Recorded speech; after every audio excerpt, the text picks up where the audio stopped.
Maybe they had to tell us about a significant matter, or maybe these were irrelevant speeches. Perhaps we'd had agreed or not with their opinions. Maybe we wouldn't have liked them, or perhaps we would. Today I'm going to make you think about something we might not consider as important as it really is, something we take for granted. Worldwide, in developed and developing nations, both in liberal democracies and less free societies, there are groups who fight to achieve full access to freedom of speech, for wide-ranging reasons including discrimination, poverty, and cultural pressures. Why is freedom of speech so important? Freedom of speech is a basic human right. It also supports other rights and allows them to flourish. The right to speak your mind freely and access information is vital in the healthy growth of any society. So the collective exercise of an individual right is the important point here. Everyone needs to have the opportunity of expressing opinions or ideas safely, without particular impediments or threat of being punished for it. The works of the great leading figures in the past have made it possible to enjoy freedom of speech today. Gandhi, Luther King, Mandela, who has not heard of them? But there's still much work to do. Exercising freedom of speech is not as simple as living in a democratic culture that broadly respects our rights. Fences that block access to it exist in diverse forms and several degrees. Denying a voice means denying abilities and chances to make a life complete. We live and breathe words, and words are powerful.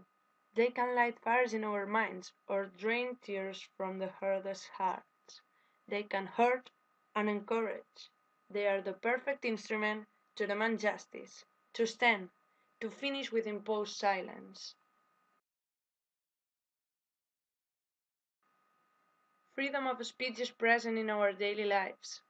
What if you were incarcerated because of sharing your ideas? What if your vote was discounted?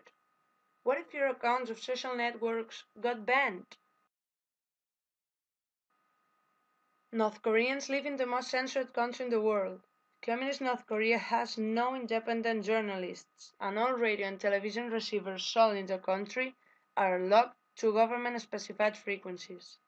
Burma, Turkmenistan, Equatorial Guinea, and Libya round out the top 5 nations on censored countries.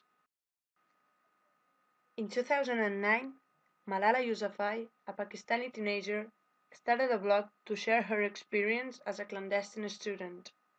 The 9th of October of 2012, two Taliban burst in the course of a school bus and, gun in hand, went inside to ask, "Who is Malala?"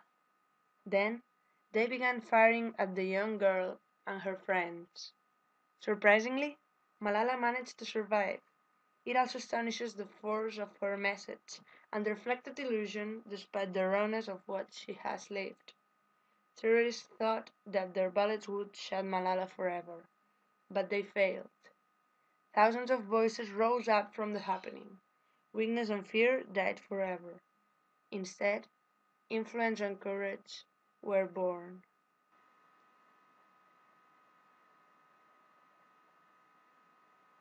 Our world can be changed by means of our voices. We might discuss the limitations on freedom of speech, or whether they may exist or not, but we cannot renounce such an essential right. Simply say that, in a society with no freedom of speech, much talk wouldn't have been possible. Thank you.